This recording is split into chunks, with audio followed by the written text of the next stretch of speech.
आयजा अब शायान के हाथों नहीं बच सकेगी और इशुल भी शायान के साथ मिलकर आयजा को सबक सिखाएगी। ड्रामा चालबाज के अगले हिस्से में आप देखेंगे कि असद के वालिद की मौत के बाद आयजा अंदर ही अंदर खुश हो जाती है, क्योंकि वो डरती थी कि कहीं ताया अबू असद को इसकी सच्चाई ना बता दे। जैसे ही इसे पता चलता है, मगर शायान आयजा की ये खुशी खत्म कर देता है। इसकी काल आती है और वो तैयार हो जाओ, मैं तुम्हारी असल हकीकत तुम्हारे शौहर के सामने रहे। आयजा परेशान हो जाती है। शायान कहता है कि अगर वो चाहती है इसकी सच्चाई सामने ना आए तो उसे बहुत सारे पैसे। आयजा घबरा जाती है और समझ नहीं पाती क्या करे। दूसरी तरफ इशुल उसे उदास देखकर हैरान होती है कि आयजा खुश क्यों नहीं है जबकि ताया अबू अब नहीं रहे।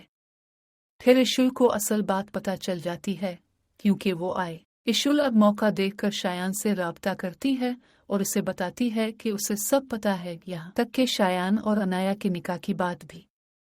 शायान हैरान रह जाता है। इशुल उसे सबूत दिखाती। इशुल शायान से कहती है कि अगर वो चाहता है इसके निकाह की बात किसी को पता ना चले तो इस बढ़िया इशुल के साथ मिलकर आयजा को थोड़ा सबक सिखाना होगा।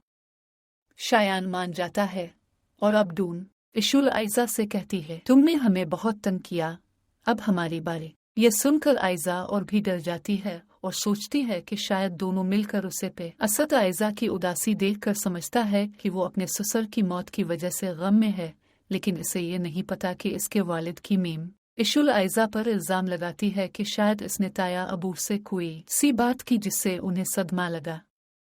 आयजा खौफजदा हो जाती है कि कहीं इसकी। इशुल इशुल को भी बताती है कि शायान ने आयजा का साथ छोड़ दिया है और अब इसके खिलाफ हो गया है। फिर वो बताती है कि पहले आयजा की शादी शायान से थी, फिर उसने इसे तलाक दी, फिर उसने अपनी बहन अनाया की शादी रोहान से काफ। ये सब सुनकर इशुल हैरान रह जाता है और कहता है कि आयजा ही इसके वालिद की। आयजा शायान से पूछती है कि अगर वो इसे पैसे ना दे तो वो क्या करेगा। शायान कहत, मैं तुम्हें सबके सामने जलील कर दूंगा, तुम्हारी बहन की जिंदगी भी बर्बाद। आयजा टूट जाती है। असद इसे दिलासा देता है, मगर उसे हकीकत का पता नहीं कि आयजा इससे की। अनाया भी आयजा से पूछती है कि कहीं शायान उसे ब्लैकमेल तो नहीं कर रहा।